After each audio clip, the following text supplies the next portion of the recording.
नमस्कार दोस्तों, मेरा नाम पंकज गुप्ता और आप देख रहे हैं YouTube channel Pankaj Gupta classes.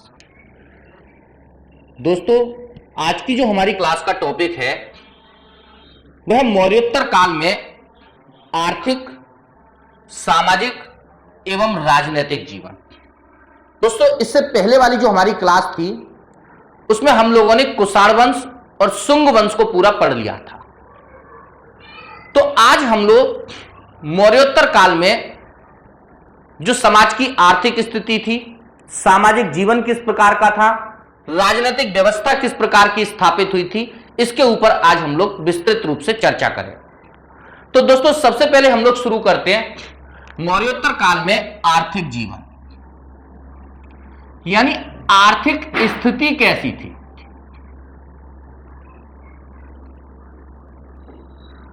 तो दोस्तों, हम लोगों ने पढ़ा था कि जो मौर्योत्तर काल है वो ईसा पूर्व दूसरी सदी से लेकर के ईसा की तीसरी सदी तक का समय काल है। मैं इसको एक बार यहां लिख देता हूं। ईसा पूर्व दूसरी सदी से लेकर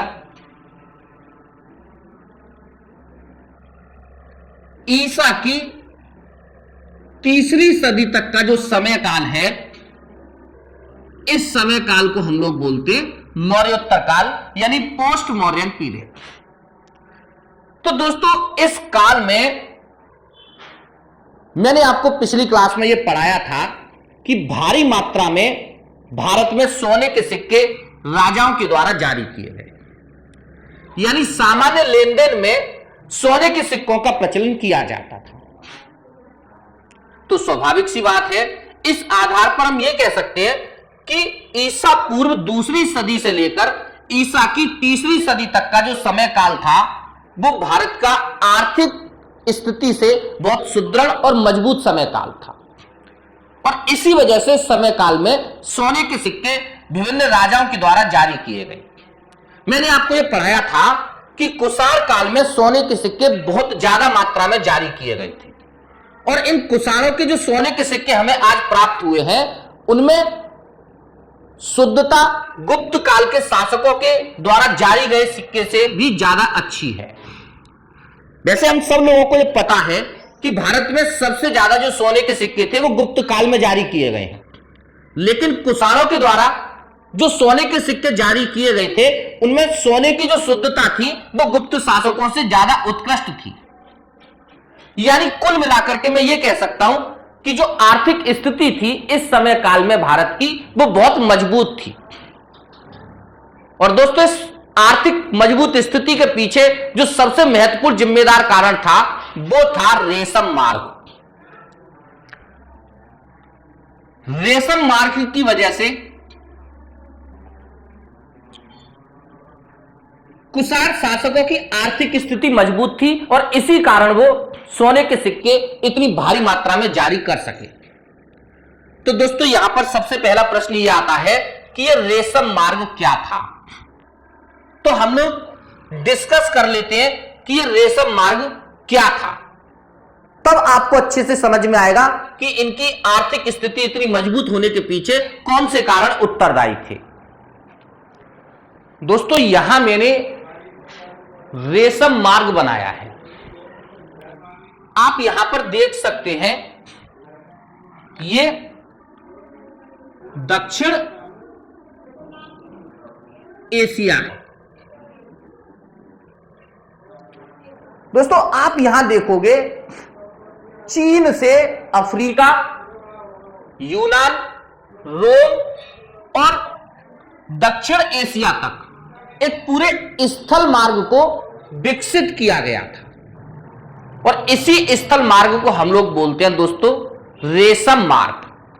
ये जो रेशम मार्ग था ये अफगानिस्तान, इराक, ईरान होते हुए अफ्रीका महाद्वीप और इसकी एक दूसरी शाखा रोम साम्राज्य तक पहुंचती थी। इसकी दूसरी शाखा दक्षिण की ओर जो आपके दक्षिण पूर्व एशिया में आइलैंड हैं उन आइलैंड तक जाती थी। और दोस्तों इसी स्थल मार्ग को रेशम मार्ग कहा जाता है। क्योंकि इस मार्ग से सबसे ज्यादा रेशम का व्यापार होता था और इसी कारण इसका जो नाम है वो रेशम मार्ग पड़ा। तो दोस्तों आप लोग मेरी इस बात को समझना, रेशम का उत्पादन कैसे होता है। इसको लगभग 500 वर्षों तक चीन ने पूरे विश्व से गुप्त रखा, यानी रेशम बनाने की जो कला थी वो चीन ने पूरे विश्व से इसको गुप्त रखा कि किस तरीके से रेशम का उत्पादन किया जाता है। तो ये जो चीनी व्यापारी थे ये भारी मात्रा में अफ्रीका और रोम साम्राज्य को रेशम का व्यापार करते थे, रेशम का निर्यात करते थे। रोम और अफ्रीका साम्राज्य में इस रेशम की बहुत भारी मांग थी।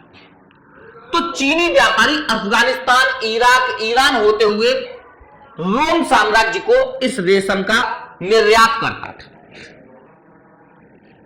दोस्तों इस रेशम के बदले में इन चीनी व्यापारियों को रोम साम्राज्य से भारी मात्रा में सोना मिलता था और इस वजह से यह रेशम मार्ग व्यापार का एक बहुत बड़ा साधन था। दूसरी तरफ चीन दक्षिण पूर्व एशिया के जो आइलैंड थे, इंडोनेशिया, जावा, सुमात्रा, जिनको हम लोग आज बोलते हैं, इनसे भारी मात्रा में मसालों का आयात करता था। तो यह भी मार्ग व्यापार का एक प्रमुख केंद्र था जो दक्षिण पूर्व एशिया के लिए था।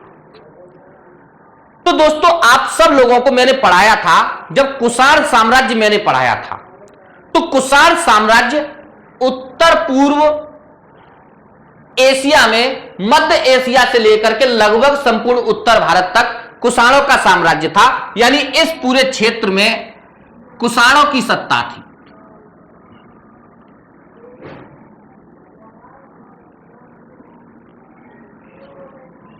स्वाभाविक सी बात है इस रेशम मार्ग का एक बहुत बड़ा हिस्सा इन कुषाणों के साम्राज्य से गुजरता था।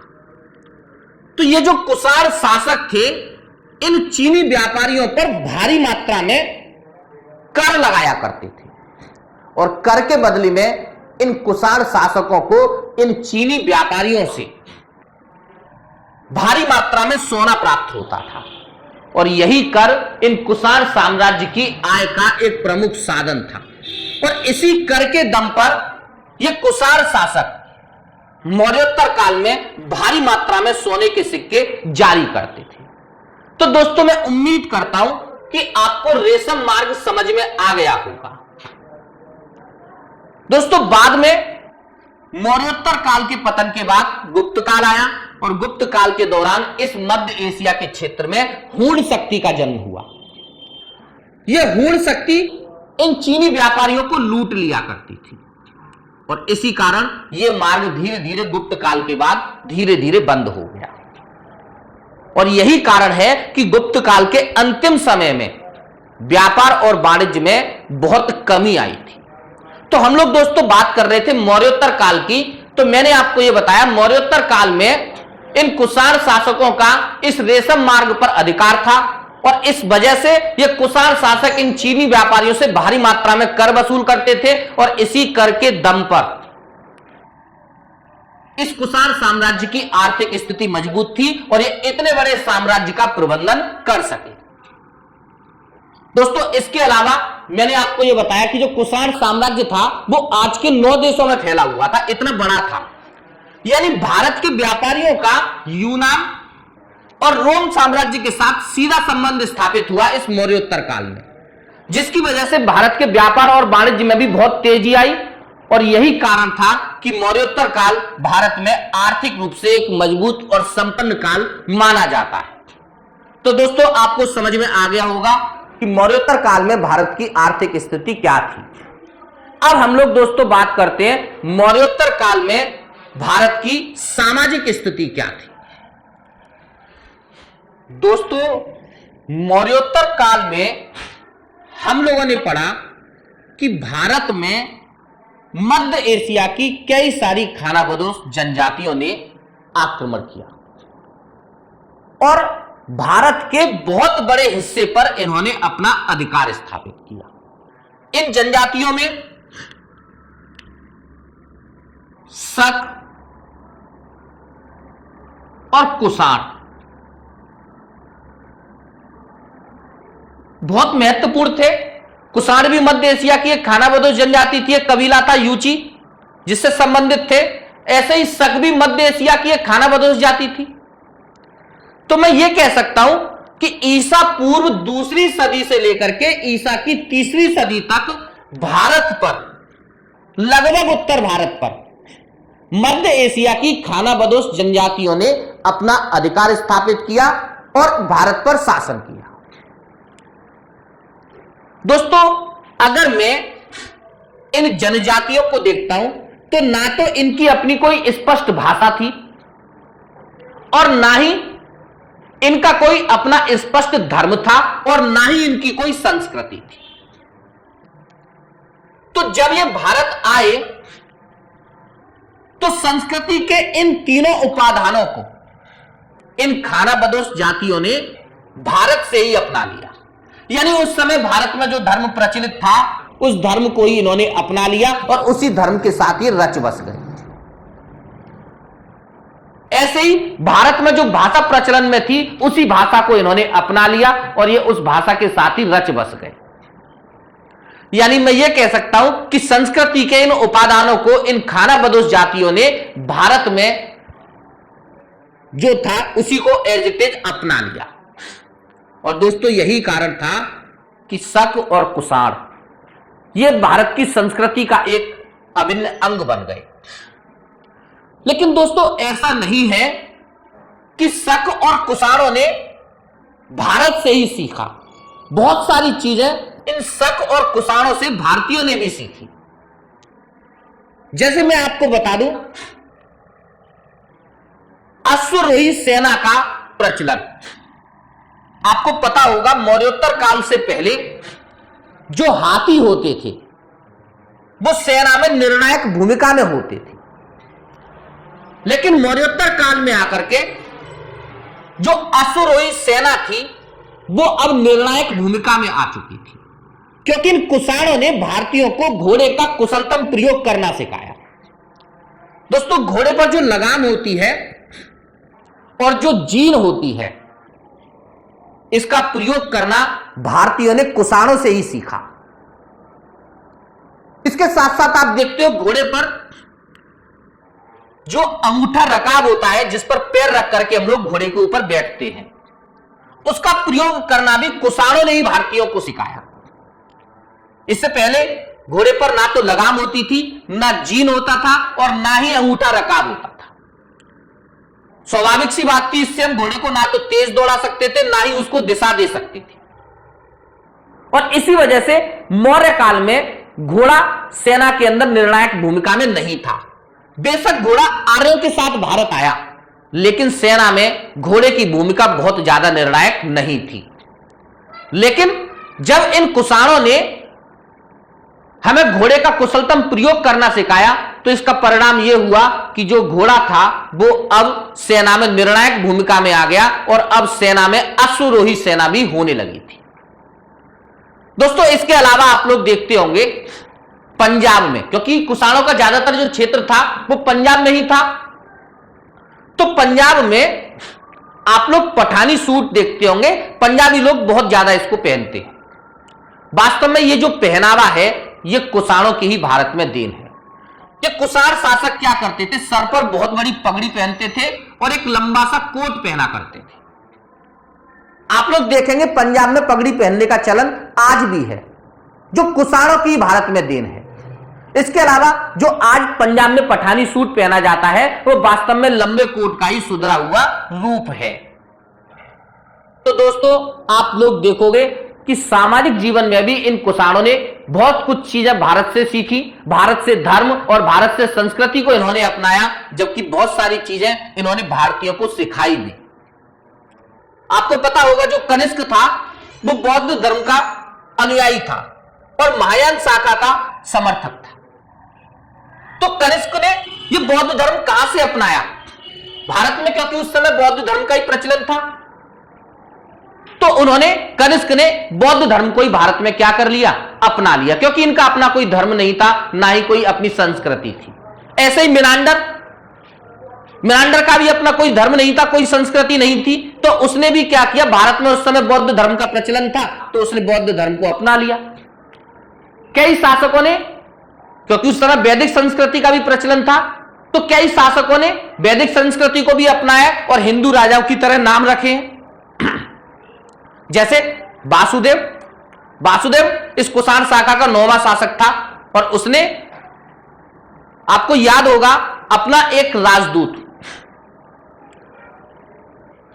विदिशा भेजा था जिसका नाम था हेरोडोटस, और उसने विदिशा में गरुड़ स्तंभ की स्थापना की है जो हिंदू धर्म का सबसे प्राचीनतम स्मारक है।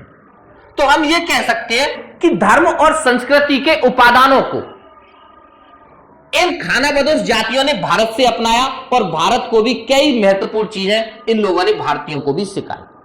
तो दोस्तों यह था इस मौर्योत्तर काल में सामाजिक जीवन।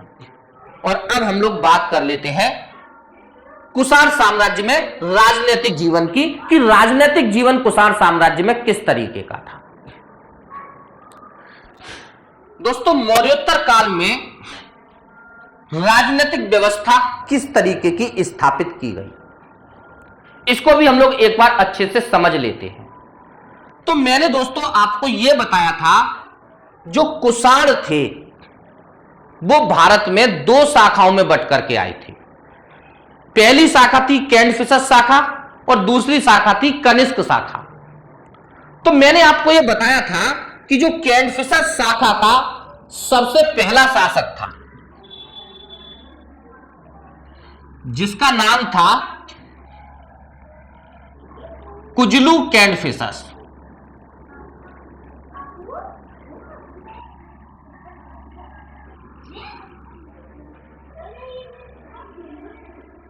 दोस्तों इसके हमें कई सारे सिक्के प्राप्त हुए हैं जो तांबे के थे, और इसके सिक्कों से हमें खरोष्टी लिपि में महाराजाधिराज की उपाधि प्राप्त होती है, जिससे पता चलता है कि ये जो कुजलू कैंडफिसस था जिसने महाराजाधिराज की उपाधि धारण की, यानी महाराजाधिराज का मतलब होता है राजाओं का भी राजा। तो इस आधार पर हमारे इतिहासकार यह अनुमान लगाते हैं कि जो मौर्योत्तर काल था उस मौर्योत्तर काल में भारत में क्षत्रप शासन प्रणाली को स्थापित किया गया था। यानी मौर्योत्तर काल में क्षत्रप शासन प्रणाली शासन का एक रूप थी और प्रचलन में थी। तो बात यहां पर यह आती है कि यह क्षत्रप शासन प्रणाली क्या थी, इसको हम लोग अच्छे तरीके से समझ लेते हैं। दोस्तों इस क्षत्रप शासन प्रणाली में क्या होता है कि जो साम्राज्य होता है उस साम्राज्य को छोटे छोटे भागों में विभाजित किया जाता है। जैसे मैं यहां मान लूं ये कुषाणों का साम्राज्य था और इसको इस तरीके से मैं क्या कर दूं, छोटे छोटे भागों में विभाजित कर दूं। तो साम्राज्य को छोटे छोटे भागों में विभाजित किया जाता है और दोस्तों इस प्रत्येक भाग पर एक एक क्षत्रपी की नियुक्ति की जाती है और इस भाग को हम लोग कहते हैं क्षत्रप। और इन सभी क्षत्रपियों के ऊपर केंद्र में बैठा हुआ राजा होता है जिसे हम लोग महाराजाधिराज कहते हैं। यानी इस शासन व्यवस्था में पूरे क्षेत्र को छोटे छोटे भागों में विभाजित किया जाता है और इन भागों को क्षत्रप कहा जाता है। और इन क्षत्रों का शासन संभालने के लिए एक एक राजा की नियुक्ति की जाती है जिसे आम बोलचाल की भाषा में हम लोग क्षत्रपी कह सकते हैं। यह क्षत्रपी इन क्षेत्रों का प्रशासन संभालता है और केंद्र में बैठे हुए राजा के प्रति या महाराजाधिराज के प्रति उत्तरदायी होता है। यह महाराजाधिराज जो शासक है वो कभी भी किसी भी क्षत्रपी को एक स्थान से दूसरे स्थान पर ट्रांसफर कर सकता है या किसी को भी कभी भी उसके पद से हटा सकता है। इस तरह की जो शासन व्यवस्था थी, इस शासन व्यवस्था को ही हम लोग बोलते हैं क्षत्रप शासन प्रणाली।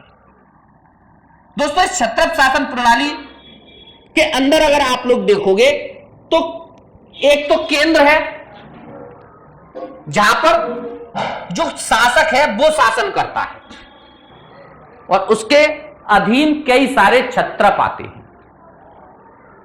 तो आप यहां पर यह देखोगे कि एक ही प्रजा के ऊपर दो राजाओं का शासन चल रहा है, एक तो इस क्षत्रपी का और दूसरा इसके ऊपर जो महाराजाधिराज है उसका। तो दोस्तों क्षत्रप शासन प्रणाली की विशेषता यही है कि आनुवंशिक रूप से एक ही प्रजा के ऊपर पिता और पुत्र का शासन हमें यहां दिखाई देता है, क्योंकि ज्यादातर क्षत्रपी के केसेस में क्या होता था, जो सम्राट का पुत्र होता था, शासक का पुत्र होता था, उसी को क्षत्रपी के रूप में नियुक्त कर दिया जाता था। तो एक ही प्रजा के ऊपर पुत्र और केंद्र में जो पिता है उसका शासन दिखाई देता है। दोस्तों अगर मैं इसमें से आनुवंशिक शब्द को हटा दूं तो यह संघवाद की व्यवस्था यहां पर आप देखोगे स्थापित हो जाती है। आज भारत में आप लोग संघवाद देखोगे तो एक ही राज्य है, यानी एक ही जनता है, उसके ऊपर दो लोग शासन करते हैं, एक राज्य सरकार और दूसरी केंद्र सरकार। केंद्र सरकार राज्य सरकार को कभी भी बर्खास्त कर सकती है, यह बात अलग है कि उसके लिए कुछ संवैधानिक नियम बनाए गए। तो सेम स्थिति यहां भी है, प्रजा के ऊपर दो राजाओं का शासन है, एक क्षत्रप का और दूसरा केंद्र में बैठे हुए शासक का, और केंद्र में बैठा हुआ शासक इस क्षत्रप को कभी भी उसके पद से हटा सकता है। तो एक ही प्रजा के ऊपर पिता और पुत्र का शासन जो है वो हमें इसी क्षत्रप शासन प्रणाली के अंदर दिखाई देता है। दोस्तों इस मौर्योत्तर काल में जो शासक हुए उन्होंने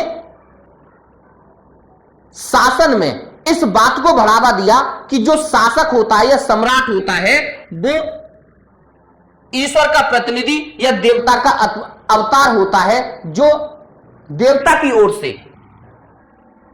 क्षेत्र पर शासन करता है। इसकी जानकारी दोस्तों हमें इससे पता चलती है कि हमें कई सारे सिक्के जो मौर्योत्तर काल के प्राप्त हुए हैं वो उन पर हमें देवपुत्र प्राप्त हुआ है। कुषाणों के कई सिक्कों से हमें देवपुत्र शब्द की प्राप्ति हुई है, जिससे पता चलता है कि देव जो कुषाण थे वो अपने आप को देवता का पुत्र कहते थे और अपने आप को देवता का अवतार मान करके शासन करते थे। दोस्तों यह उपाधि जो कुषाणों ने चीनियों से सीखी थी, क्योंकि चीनी अपने आप को स्वर्गपुत्र कहते थे, तो इन कुषाणों ने अपने आप को देवपुत्र कहा है। और इसी तरीके से अशोक ने अपने अभिलेखों में अपने आप को देवना प्रिय प्रियदर्शी कहा। तो यह प्रणाली मौर्योत्तर काल में स्थापित की गई और अब आपको दोस्तों समझ में आ गया होगा कि यह क्षत्रप शासन प्रणाली क्या थी। तो इस तरह की शासन प्रणाली मौर्योत्तर काल में भारत के अंदर स्थापित हुई और दोस्तों इसी क्षत्रप शासन प्रणाली से बाद में जन्म हुआ सामंतवादी व्यवस्था, जिसे आप लोग गुप्त काल के अंदर देखोगे। तो दोस्तों मैं अब उम्मीद करता हूं कि आपको आर्थिक, सामाजिक और राजनीतिक जीवन मौर्योत्तर काल का समझ में आ गया होगा। दोस्तों अगर आपको क्लास अच्छी लगी हो तो लाइक करिए, और अभी आपने चैनल को सब्सक्राइब नहीं किया है तो चैनल को सब्सक्राइब कर लीजिए और साथ में कमेंट जरूर कीजिएगा। नेक्स्ट क्लास में दोस्तों हम लोग गुप्त काल को शुरू करेंगे, तब तक के लिए मुझे आज्ञा दीजिए। धन्यवाद।